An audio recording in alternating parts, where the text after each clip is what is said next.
బ్రహ్మముహూర్తంలోనే కంపల్సరీగా లేవాలా, నిద్ర నుంచి మేల్కొనాలా, అప్పుడే బాగుంటుందా, లేకపోతే ఎప్పుడైనా లేకొచ్చా? మన ట్రెడిషన్లో ఉంది ఏంటంటే సూర్యాస్తమయానికి ముందు లెగాలి.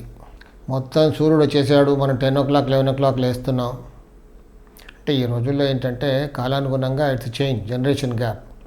లేట్ నైట్ స్లీపింగ్, ఎప్పుడో లేట్గా పడుకుంటాం. ఏదో పని, కొంతమంది ఊరికే అలా జులాయిగా ఉంటారు, అది వేరే విషయం. నిజంగా పని ఉందనుకోండి, పని చేసుకుంటూ ఉంటారు, లేట్ అయిపోద్ది, 2 o'clock 3 o'clock పడుకుంటారు.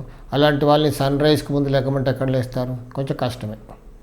దీని ఇంపాక్ట్ హెల్త్ పైన ఉంటుందా అంటే వేరే చెప్పక్కర్లేదు, డెఫినెట్గా ఉంటుంది. ఎందుకంటే స్లీప్ టైం టేబుల్ మారిపోయింది కాబట్టి ఆ సిర్కాడియం వాచ్ కూడా మారిపోతూ ఉంటుంది. బాడీలో ఒక సిర్కాడియం వాచ్ అనేది ఉంటుంది, దాన్ని కూడా అటు ఇటుగా మారిపోతుంటుంది. జెట్ లాగ్ అంటాం, కొంతమంది యూఎస్కి అక్కడికి వెళ్ళేసి వస్తుంటారు కదా, చాలా టైం గ్యాప్ కదా. మనకు ప్రొద్దునైతే అక్కడ రాత్రి, మళ్ళీ వాళ్ళు రిటర్న్ వచ్చిన తర్వాత కొన్నాళ్ళు టైం పడుతుంది అడ్జస్ట్ అవ్వడానికి, ఎందుకంటే సిర్కాడియం మారిపోయింది అక్కడ. కాబట్టి ఇలా టైంకి లెగడం ఉత్తమంగా ఉంటుంది. లేదు బ్రహ్మముహూర్తంలో లేవగలిగితే ఇంకా మంచిదే. లేదు సన్ రైజ్కి ముందైనా లేస్తే ఆరోగ్యంగా ఉంటుంది, వైబ్రేషన్గా ఉంటుంది. వాస్తులో రిజల్ట్ రావాలి అంటే ఇల్లు కట్టుకోగానే కాదు, వాస్తు ప్రకారంగా మన మెయింటెనెన్స్ పైన ఆధారపడి ఉంటుంది. ఆ ఇంట్లో ఎంతవరకు పాజిటివ్ ఎనర్జీ ఉందన్నది. అందరు కరెక్ట్గా శుచిగా శుభ్రంగా ఉన్నారనుకోండి, ఆ ఇంట్లో ప్రశాంతత ఉంటుంది, అంతా బాగుంటుంది. లేట్ నైట్గా పడుకుంటున్నాం, లేట్గా లేస్తున్నాం, కొంచెం చికాకుగానే ఉంటుంది.